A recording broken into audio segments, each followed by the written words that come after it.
Verdade, digitar.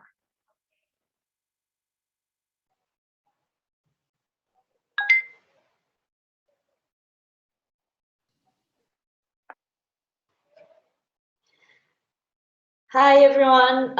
Thank you for joining the event today. I'm going to start by introducing our topic and our guest speaker. I'm Bettina. I'm the head of the arts department of the Luxury and Arts Club. And today we're going to be discussing the topic of blockchain technology in the arts market. And we're mainly going to be talking about how to secure digital artworks and what are the implications of it. And our guest speaker, Massimo Maggiore, is a specialist in cybersecurity law. And he's also the co-founder of the Milanese law firm MLX, for which he heads the intellectual property and information technology department. So thank you so much for being here today, Massimo. We are very happy to have you. And to introduce you a bit better, I wanted to ask you 2 small icebreaker questions, if that's okay. Yes, of course. Okay, so the first one, I was curious to know what made you want to specialize in cybersecurity law and take this as your specialization. Okay, first of all, hi everyone, and I want to thank the LAC Luxury Arts Club SDA Bocconi for inviting me. It's always a pleasure to have the possibility to share thoughts with you and in general to intervene on such occasions. Also on this very interesting topic, by the way. So coming to the question that Bettina asked me, what made me want to specialize in this field of law? Well, what made me want to specialize is because I certainly am not a native digital. I was born in a total analog world. I got my first smartphone when I was 26, and now you can imagine it was a huge, quite big Motorola, heavy Motorola. Motorola, I don't even know if Motorola still exists as a brand. Smartphones did not exist. The internet was at its infancy then. So the reason why I wanted to specialize is because I was curious to learn about the inner workings of digital technologies in general, because I was totally, how can I say, in want and lacking knowledge about this. And the more digital technology developed, the more interested in them I was, and because they affect everyday lives and my original fields of practice, which was intellectual property. You can imagine how digital technology affect intellectual property, and the law has changed big times to follow the developments of the digital. So basically it was like the need that I felt to understand something that I felt was disruptive in terms of innovation, and that's how it started. Okay, thank you for your answer. And I had a second question for you that is more related to the art market in general. I wanted to know, what do you think it's the last big improvements or last big change in the art sector? Well, it has this conversation today comes very timely, because we will be talking a lot about the latest hype in the art world, which is crypto art. We will be talking a lot about this, but you certainly have heard of the recent Beeple totally digital artwork, which was auctioned off at Christies for something in the region of 69 million euros as a non-fungible token through the blockchain technology. So that's easy to answer. That's the biggest hype, innovation, the most recent news that are worth reporting in the art sector, that intersects, of course, the digital in a very heavy, dramatic way. So that's for sure something. There hasn't been any reason to legal innovation that I can mention of any particular relevance instead. So the legal framework is pretty much the same, but what has changed, what is changing, is the way artworks are created and artworks are traded. But I don't want to say more about this because this will be part of our conversation today. But yeah, that's definitely it. How art is created and how art is traded, this is changing a lot.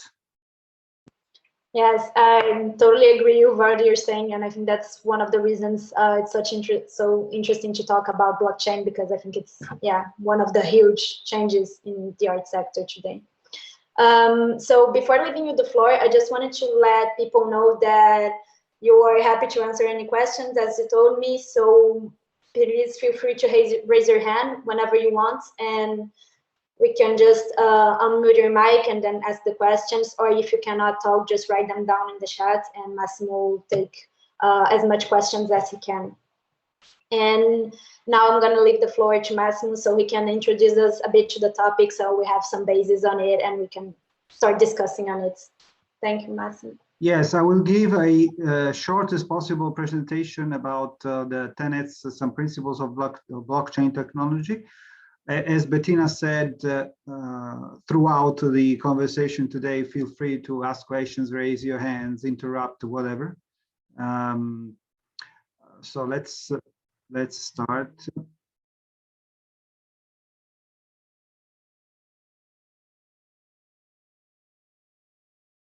Can you see the screen? Yes, we can see it. Yes. You can see the presentation, right? Yes, now we're seeing it. Yeah. Okay.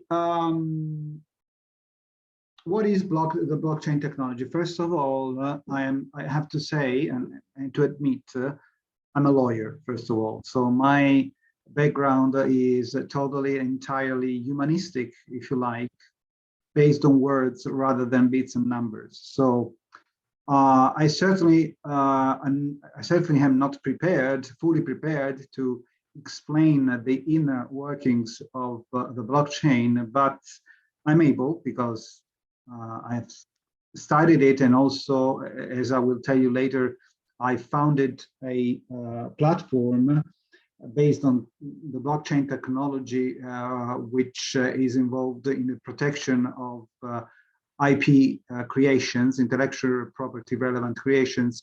So in this sense, I know what blockchain is about, and this is what I will try to share with you as the basic information for our talk today. So the main point about the blockchain technology and what is relevant also for its legal implications is that it is a distributed, decentralized database where transactions are registered in this chain of blocks through cryptographic technology, and each new transaction makes a new block, which is identified by an hash value. An hash value is a code, alphanumeric code, which is unique, and it is one of the key terms we have to keep in mind when we talk about the blockchain technology. If, for example, you open a crypto wallet in order to execute transactions online, you will see that you are not identified. For example, an Ethereum wallet, you are not identified by a name but in a surname, but you are identified by a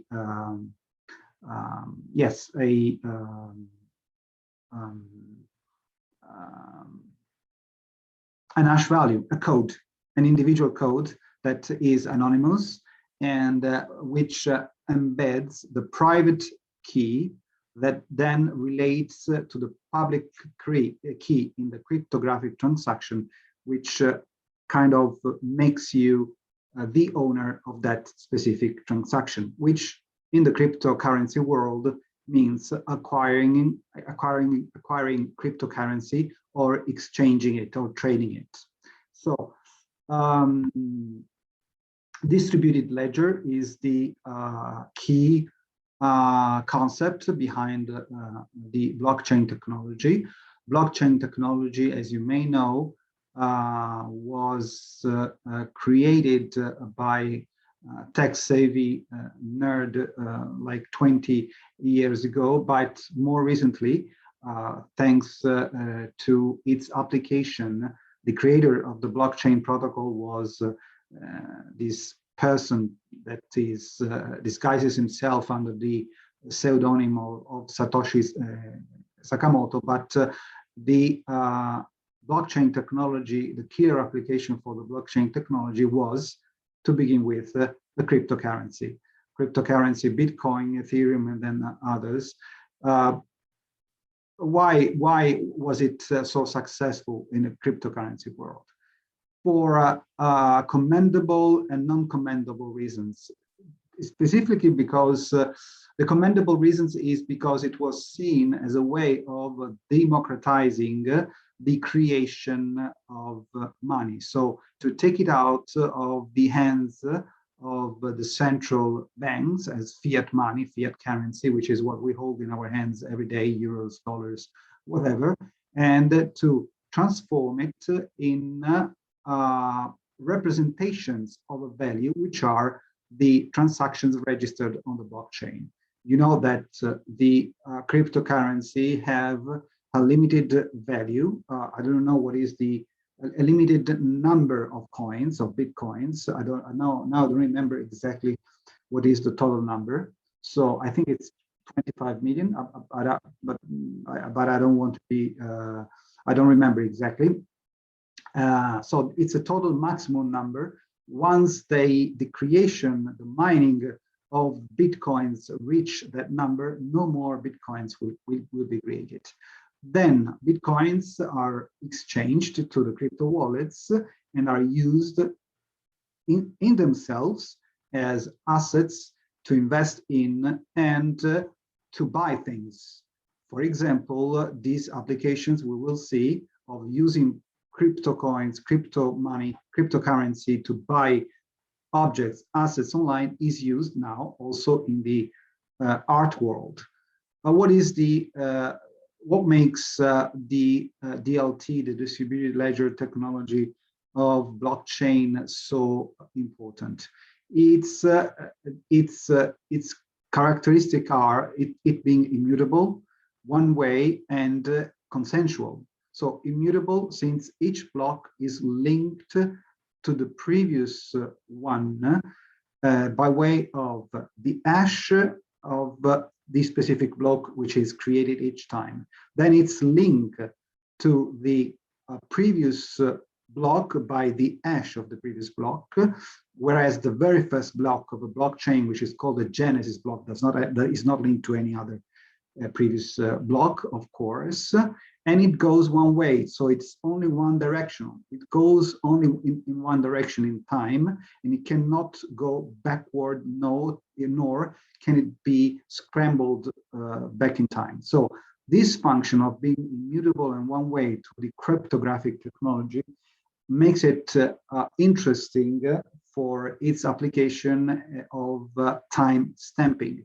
So it keeps whatever is recorded in the blockchain, the transaction that is recorded in the blockchain is kept with a, as we say in Italian, data certa, which means certain date. So a date which it can be opposed as attesting that something happened in that specific point in time, and which has full legal value. Okay, this has been also acknowledged recently in 2019 by an Italian piece of legislation, which in reference to distributed ledger technologies specifically recognize the ability to keep transactions with the certain date function characteristic, which is crucial for legal purposes. You know that the process, I will just go quickly about this, the process of creating transaction in the blocks in the blockchain is called mining, which is essentially solving a mathematical problem, which usually takes 10 minutes, and then whoever solves that mathematical problem receives a reward, a compensation. These are terminologies that are fundamental for the blockchain world. Hash, asymmetric keys, and Merkle tree. The hash I already kind of talked about before. The one-way nature of the blockchain I already discussed, and I will move forward. Why is the hash so important? The hash is a long string of 16, 32, 24, 32 numbers and letters, which is unique. So each transaction, each even file, which is to which a registration of the blockchain corresponds, has its own unique hash, which is like a fingerprint. Exactly. We use our fingerprints to be identified in a unique way by the police, for example, if we commit a crime, or on other less problematic occasions. But in any way, our fingerprints are unique identifiers of who we are, okay? Exactly the same thing, thanks to this hash function, can be attained in the digital world. And I have one question on this, actually, if yes? I may. Who is talking? Teresa? It's Teresa, yes. Okay. Hi. So Hello. is there actually a way to manipulate this fingerprint, or is it like super solid and you cannot manipulate anything about that? No, you cannot manipulate the fingerprint, because that's a good question, because I should have explained what by immutable means. Since the ledger is distributed, what does distributed ledger means? Means that this database does not exist in a central server controlled by one and the same entity. It is accessible by a huge number of computers everywhere in the world. Nobody controls this ledger, because what controls the ledger is the consensus mechanism. The consensus mechanism means that each time the mathematical problems that gives rise to a new block, to a new transaction is solved, all other members, at least a majority of them, must approve that transaction. So it's a way of verifying that the transaction is a new add to the block, matches the previous algorithm. The new algorithm is attributed to the block. And altering that hash is impossible, because is virtually impossible, not absolutely impossible, because altering a transaction hash would require so much computing energy, and would also require taking control of at least 51% of the ledgers that are stored or are accessible in the through the devices of the community. So lots of computing energy, taking control of the community, majority of the community participants, in order to approve of a new transaction that alters the algorithm. So the way it is construed, it is virtually impossible to alter an hash function. So that's why it makes it so certain, so solid, so strong, and so apt to be used for a number of applications. One of them being the Bitcoin creation, because to each coin, to each Bitcoin corresponds a one and immutable and the same hash function.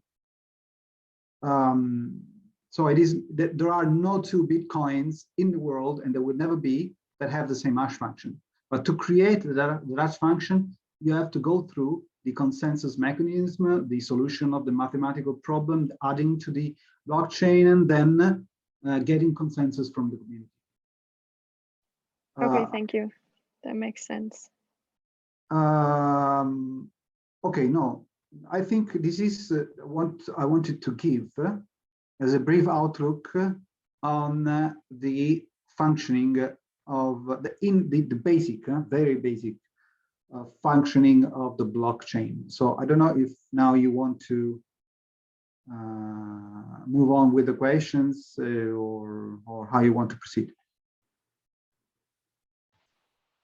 Yes, I think we now we could talk about how it helps, really, this whole technology helps securitizing or not the market, because we know there's like many firms nowadays that can provide certificates that securitize in a way the artworks that we're buying through blockchain technology. And I wanted you to maybe, if you could explain how this technology is in a very concrete way, if there's like a physical certificate, if there is like a contract, how it is represented in the physical world, this securitization.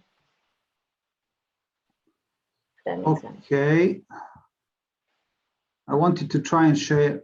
Can you still see my screen? Yes, we're seeing your PowerPoint. Because I wanted to try and share with you something. Okay.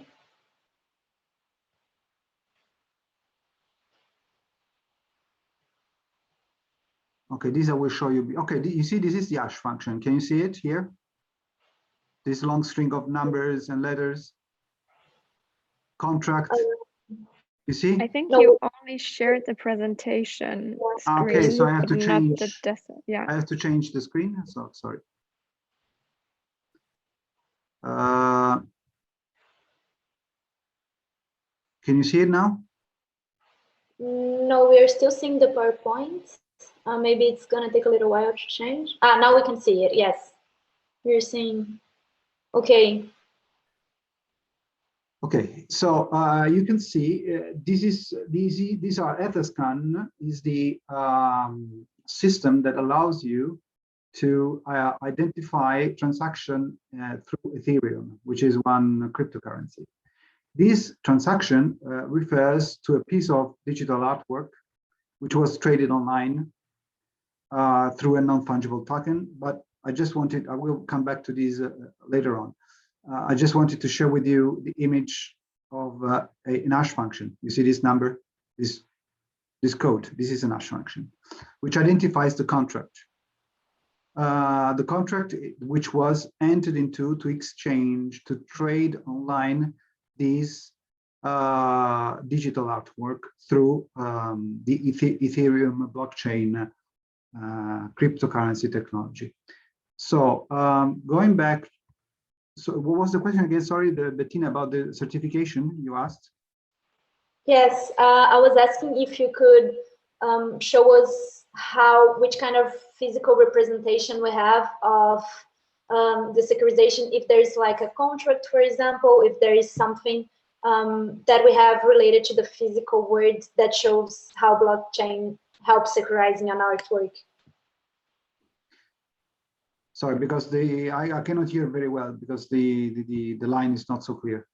Do you want me to repeat? No. No. I will. No. Okay. I guess I caught what you meant. So it is about the certification of ownership through the blockchain. Is that what you asked?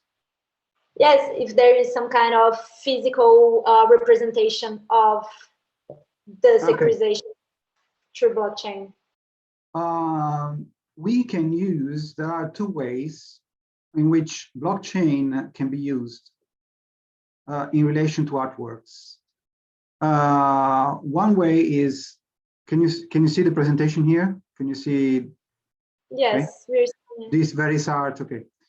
One way is shown displayed on my screen, on the screen right now, which is a certification issued by Verisart.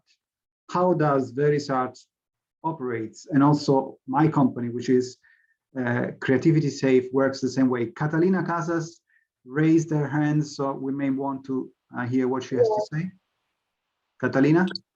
Hi, yes. Can you hear me? Yes. Just a quick, I mean, maybe you can answer this after you explain this, but I was just wondering what your perspective is on one of the main criticisms that crypto art receives and in general blockchain technology, which is the environmental impact that it has. And I think that's one of the things that has come up, especially now with crypto art, since these files, on one hand, these files are going to, maintaining them on the blockchain or whatever is going to require a lot of energy. And then Ethereum has also said that you know, price drives up the sort of carbon footprint, like it would create a greater carbon footprint depending on the price of Ethereum, which obviously will be driven up by more people using it. So yeah, so I just sort of wanted to get your take on that and how you see that this problem can be solved, if it can be solved in the future. It is not the blockchain technology based on what I've heard, what I've read, is not a clean technology for sure. It takes a lot of energy, which I also kind of mentioned before, to create blocks in the chain. And let's remember that, as I said before, each new transaction is a new requires again the whole mechanism to be carried out, the computational energy to be deployed, and also the consensus mechanism also calls for more energy consumption from the community that has to approve of the transaction and verify that the mathematical problem that was solved is exactly the one which the algorithm, the protocol of the blockchain randomly creates every 10 minutes. So every 10 minutes, we have, at least every 10 minutes, we have this new process taking place with loss of energy consumption. Just to clarify, this is the proof of work? Yes, also, the creation of, the registration of each transaction in the blockchain requires lots of energy consumption. I don't have the exact numbers, but it is relevant.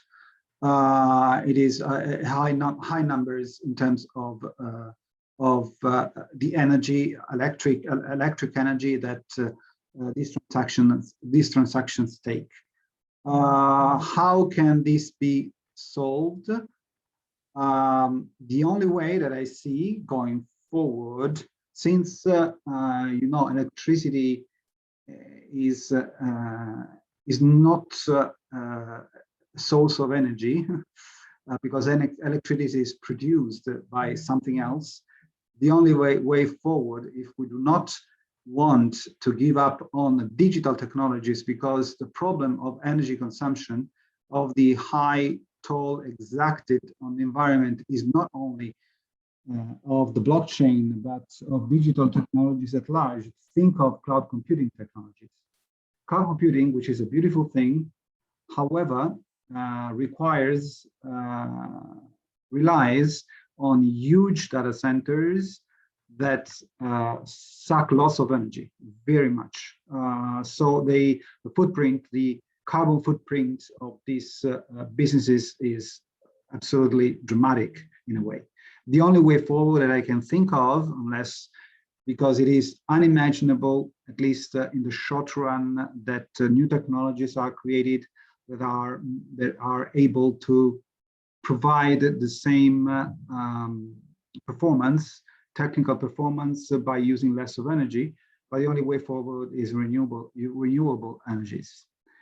I don't see any alternative for the time being. So from moving from fossil sources of energies like oil or coal or gas to wind, solar energy, maybe hydrogen in the future, and options like that. I don't see any other energy. I don't even think it is an option to abandon this sort of technologies, not only blockchains, but other technologies.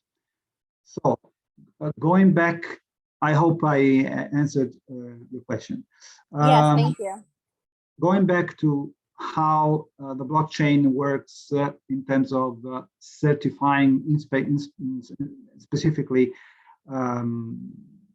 certification function in the art world.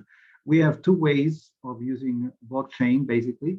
One is more straightforward and intuitive, and you can see it here. It is an example. Verisart is an example. Is a platform like our own platform, which is this one, Creativity Safe. What do Verisart and Creativity Safe do? They enable. There are platforms that work on the blockchain that enable users. In general, these are creators of artworks, or even architects or graphic designers that want to certify the ownership of a given file which identifies what they have created. They can do it. They can have this. They can achieve this certification through the blockchain. So basically, they upload their file to the platform. The platform, when this file is uploaded, goes onto the blockchain and registers in the blockchain the transaction, which corresponds to that file being uploaded online. That file is identified by the hash code, by the hash function. Let me see if I can kind of zoom in. This certificate, which was released, is an example which was released by. Sorry, Massimo, but this is for every kind of file we're talking about. It can also, can it be like videos, for example, moving images, or only Yes. What can it be, for example? It can be all sorts of digital file, okay? Photographs, videos, moving images, everything which is digital, because each file online has its unique code. It's identified by its hash code. So once this hash code is extracted, and you can see it in the upper end of this, the top end of this slide, you see creation registered on the blockchain, and oggetto primario di tutela is the name of the file, and then you have a unique code, SHA-256, which identifies the hash code, and then you have the hash code. That hash code is unique to that file. Who owns that file can resolve the hash code of that file and match it to the registration on the blockchain. So at any point in time, when you have that file, you can trace it back to the transaction of the blockchain. And that transaction attests that Mr. Massimo Maggiore, on a given date, which is a certain date legally valid, made that registration, registered that file as its own file on the blockchain. So that attests this fact that that file was registered on the blockchain. Then, and yes. I think we have a question maybe about that. Rebecca, if you want to ask your question, go ahead. Yes. Hi, good evening, everyone. My question was not really about the part that relates to registering the purchase, as much as the initial part. So the part in which the actual art piece, regardless of its form, is associated with a specific artist. I see that there is a signature that I assume is registered as well. But I was wondering whether this signature, how is this signature acquired? So is it simply saved as an image? Is it a graphometric signature, which includes all sorts of biometric data? So it's extremely sensitive, but also more complex to acquire. So I was just wondering about this. Thank you. This is a very smart question, because it goes to the heart of what I perceive as a lawyer. Don't forget that I'm a lawyer, not a software expert. which I perceive as the real problem of the blockchain. I have not found any satisfactory answer to this problem, which I'm going to address now. What is the problem? That the problem of the blockchain as it works. So to briefly respond to your question, no, the signature you see there is just a JPEG of a signature. It's not a graphometric, it's not certified in any way, okay? So anyone could have written that name and it does not mean much as such. What really makes a difference is that, and what really, the certifying capacity of this process relies entirely of the ownership, so of the, relies entirely on the holding of the file, which with that unique hash corresponds to the transaction online. So whoever at a given point in time owns that file can demonstrate or can demonstrate that he has an entitlement of whatever sort, being the author or only being the owner of that specific file, i.e. artwork or whatever else is registered. So going back to your question, or to the problem of the blockchain, is that blockchain is fantastic to attest facts, to fix them in respect of a given point in time, to attest ownership, but not to attest identity. Identity of online, so being certain of someone's identity online is a huge problem of the digital world, which the law resolves in order to be certain.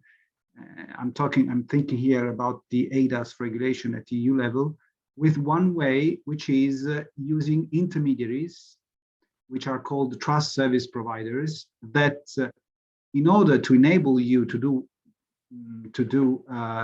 carry out transactions or to do anything online that should be of legal value, for example, signing something, first identify you by checking your IDs, credentials, by providing you with a unique password to certify transactions online, and other methods. So these trust service providers are intermediaries that certify your identity and then allow you to sign documents. One through, for example, one-time passwords generated through SMS on your smartphone, because also your smartphone, or I should say your telephone number, is registered as a means of identification of that person, okay? Short of these methods, which are heavily regulated, all that happens in the blockchain is anonymous. So anyone could hold himself out as being the creator of something. What really, as I said before, what really makes the difference is ownership, which is, because that's a fact that can be easily proven. It's ownership by a given person of a given digital file. Because digital files, as I said, are identified by this unique digital fingerprint. And if that file is changed even by a comma, by a small pixel, then also the hash changes.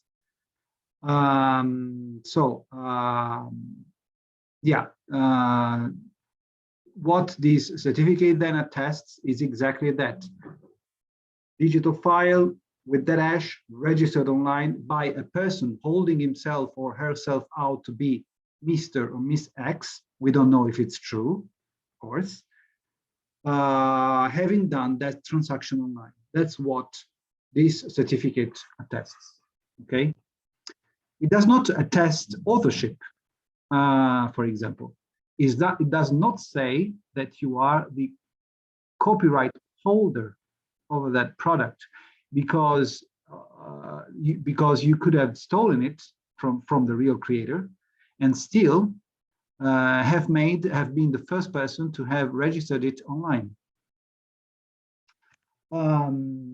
Now, this is the one way, just going back to the question that Bettina originally asked. So this is one way of using the blockchain online.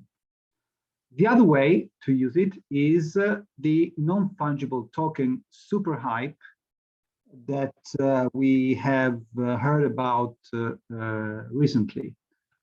Like the Neon Cat, Crypto Kitties, Crypto Pants, more recently, the episode, the event that I mentioned before of this digital work, which is titled Every Day is the First 5,000 Days, which was auctioned off by Beeple. Beeple is a digital artist. If you Google for his name, you would see who he is. He's not anonymous. I mean, he's a person with a face. Is very well known. He has also a real name. I don't remember his name, but he's known as Beeple. He created this artwork, which is a collage of 5,000 digital pictures he created in 5,000 consecutive days, and then compounded them in one and the same digital artwork. This digital artwork was tokenized. What does tokenizing means? It means it was transformed in a sort of cryptocurrency, which, however, unlike normal cryptocurrency, is non-fungible because it corresponds precisely to that artwork, or I should say to the precise file that Mr. Beeple holds out to be the only original one. So what is, and this makes the artwork, transforms it, turns it into what is called a an NFT, non-fungible token, as opposed to fungible tokens that are cryptocurrency. Non-fungible, you know what it means. Non-fungible means something which is not be exchanged with something else of the same value. Money is the most typical example of fungible assets, because you can exchange $5 in coins with a $5 bill, and it is exactly the same for you. You can, but you cannot exchange the Mona Lisa, the original Leonardo da Vinci's painting, for a poster of the Mona Lisa, because they don't have the same value. So the concept of non-fungible is there. These non-fungible tokens, let me show you. This is what I was trying to share with you before, if I can. Let me see if it works. Sorry, Massimo, maybe just a question about what you were talking about the fact that Beeple sold his work for such a high price. I saw that he actually earned more money when the work was resold in the secondary market than when it was first sold. And I was wondering if you know if there is any kind of like legal implication on selling on the secondary market with cryptocurrencies compared to normal sales. That's an advantage of turning artworks into non-fungible tokens, because you can control, because since these non-fungible tokens are traded, let me show you again if I can. I don't know if you can see now the transaction details on Etherscan. Can you see them? Yeah. Okay, these are the transaction details of non-fungible tokens corresponding to a piece of digital artwork. I don't remember what this is. Anyway, assumed it is a picture online, which was sold for how many others? So you see there is the transaction fee. Yes. The Ether price was the equivalent, dollar equivalent was $210.80. So the advantage of the non-fungible token transactions is that they can be designed in such a way that the owner or the originator of this chain of transactions earns a commission, a fee on each secondary sale, for example. This can be made can be engraved in the transaction conditions that to which each non-fungible tokens is subjected. So the instructions given to the system is that, for example, since these non-fungible tokens are traded through dedicated platforms like OpenSea and other similar platforms, the platform is given the instruction that each subsequent resale will result in a percentage of the price being channeled back to the originator of the file of the original artwork. So it is a good way of, which is more difficult to attain in the analog offline world, even though you know, it is a right that in our copyright law we have, that others have the right to gain on subsequent sales in the event of an increase of value in the object itself. In this case, the right to obtain a fee on subsequent sales is even independent of the increase of value, even though usually there is an increase of value. I was talking about the Beeple artwork and the marvel of the non-fungible tokens that, as I said, are basically again a digital representation through blockchain registrations of the underlying artwork. Now, what I consider very interesting with respect, now just a number, the non-fungible tokens market has skyrocketed in value over the last year, in 2020. I don't know if it is because people spent more time online due to the pandemic. That might be the case, but according to something that I read on the Wall Street Journal, the value of this market grew from something like $40 million 3 years ago in 2018 to over $300 million last year. And you know, the Nyan Cat was a case, CryptoKitties and other collectibles, CryptoPunks. The more recent case of every day is the first 5,000 days of Beeple, and also the NBA, the Basketball Association of League of the United States, has its own channel where they sold through these as non-fungible tokens highlights, video clips of taken from basketball games of dunks and similar actions on the field. And the NBA raised lots of money out of this functionality. Now, what is interesting is that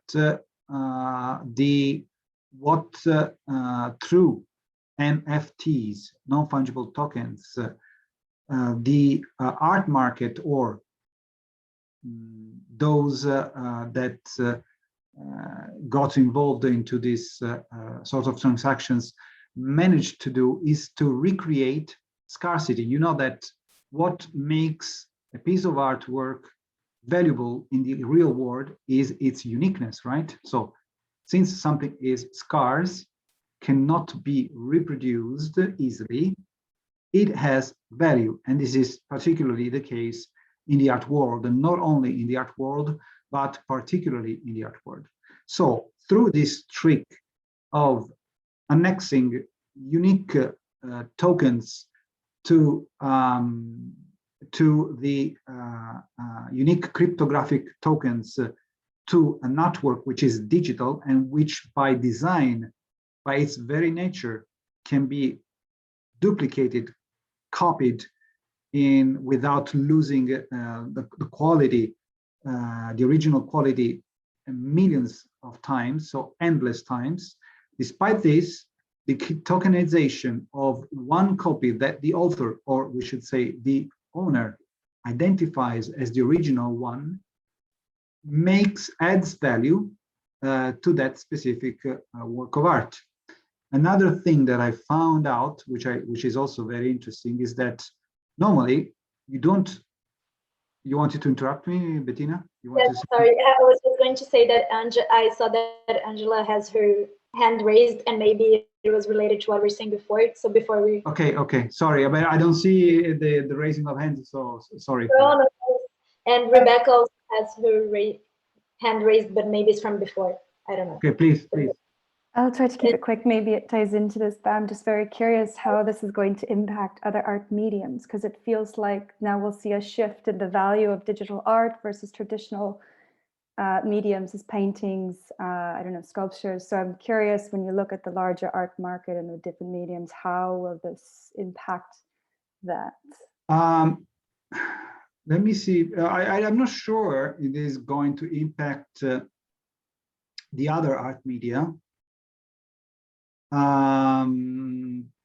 Because it's a different form of art. So it's like sculptures, as you mentioned, and paintings. And now on top of that, we have digital art. Digital art, as was originally perceived, had the same perception at its inception. Now, digital art is not something really new. We cannot say is really new now. It was like maybe 20 years ago or so, but now it's not something new.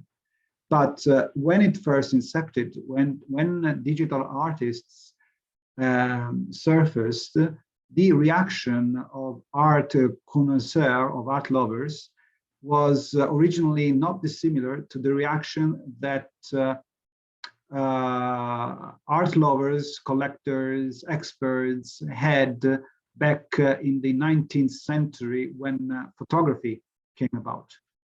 So they all devalued it as a form of not even art. It was just, a technical trick that had no inherent art value. Then, as the art of photography developed, we well know that it became, in many instances, a very valuable photography piece of artwork, right? So we have very famous photographers, and this happened in spite of the fact that photographs are like digital artworks. They can be duplicated endlessly without any virtual limitation, right? So nothing new under the sun, as we say. The history tends to repeat itself. Now we have moved from photography to digital art. But digital art did not kill off more traditional forms of art like paintings. Even nowadays, we have living painters that sell their artworks for hundreds of thousands, if not millions of euros. What about Banksy? Banksy is in a way, certainly compared to digital artists, is a traditional artist, but still is a living artist, and his artworks are very valuable. So I don't see digital art displacing more traditional forms of art. And indeed, these two realms, these two venues will tend to overlap more and more. For example, I have read that certain services online, like Sedition, which is a web service selling digital art online through, again, blockchain, even since they understand that the people's collectors' need is to show the artworks they buy, not only on their computer screens, but maybe in a more nice setting, like a proper, more traditional frame. They sell technological tech frames that display, that are connected to the internet and to the electricity in your house. You hang them on the wall and you show the artwork you bought. So, you know, human beings always tend towards, you know, beauty, uniqueness, creativity. This is something that will exist for as long as human beings will be on the earth, on the face of earth. So I think this it's just a new way, but not something that will displace traditional art, in my opinion. Hi, sorry, we have very few time now, but I think we have time for our last question. Camila has her hand raised, so go ahead. Yes, thank you. Hi, Massimo. I wanted to know, which do you think is the main challenge you will have in the art blockchain in the medium or short term? In the medium, sorry? In the medium or in the short term, okay. Which is the main challenge you think we will have in the arts blockchain? Thank you. The medium challenge, the main risk, the main challenge is that all this hype of non-fungible tokens may turn out to be a financial bubble that will explode, will burst, and there is no certainty that digital artworks that in certain cases have been sold for real money, so lots of bucks, valuable money, will maintain their value throughout time. We don't know actually how the art world at large will actually react to these new forms of trading art. If we have to base ourselves on the latest news, which is the one concerning the Beeple's artwork, we should say that yes, it will not change, and rich, wealthy collectors will keep investing as they have done in the past for more traditional forms of art. But there is the concerns I have read on newspapers, on the internet in general, are around this. Is it real, or is it just a bubble? Is it just the result of the FOMO fear? So the FOMO means fear of missing out.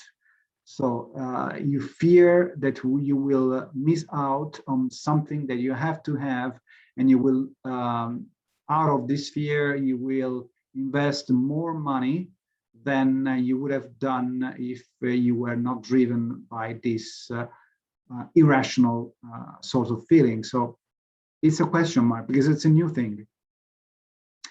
And then the other problem is what I mentioned before, answering to a question of, I don't know if it was Angela or something else, or someone else, which is about the problem of identity, which is a huge problem. How do we know that what I am sold as an NFT, as a non-fungible token, is actually was actually realized by the person who holds himself out to be the author? And is it original, or is it just a copy of something else? Am I even going to be sued because I thought it was an original piece of work, then I use it as it was an original piece of work, but it is not? Because you know that selling art, selling digital replicas, copies of an artwork, this does not change in the digital or analog world, does not mean that you are transferred the copyright in those works. So it's still to a large extent a uncertain scenario that we will discover what surprises it may reserve for us going forward. So as the market develops and as you know, problems pop up. Thank you for your answer, Massimo, and thank you, Camila, for this last question, because I think it was the perfect question to wrap it up in a way, because of course there is a lot of things that we still need to discover. So I think this was the end of the session, because we've been talking for 1 hour. I think we could have talked even more, but thank you so much for being here today, Massimo, and thank you everyone for all the questions. My pleasure. And by the way, I love art very much. So you couldn't have asked me to talk about a topic more dear to me, if you like. So I am a very small, but I am a collector myself. So I never bought so far digital art, but I'm thinking about it. Maybe this was the step you needed to buy. We don't know. Yes. Thank you so much. And thank you very much. Thank you. Thank you for your time and all the insights. I hope I understand NFT a bit better now, and I think I do. So it was very helpful. Thank you. Thank you. Bye, everyone. Sorry. One last thing. If you have second thoughts, follow-up questions, or whatever, feel free to write to me. Okay.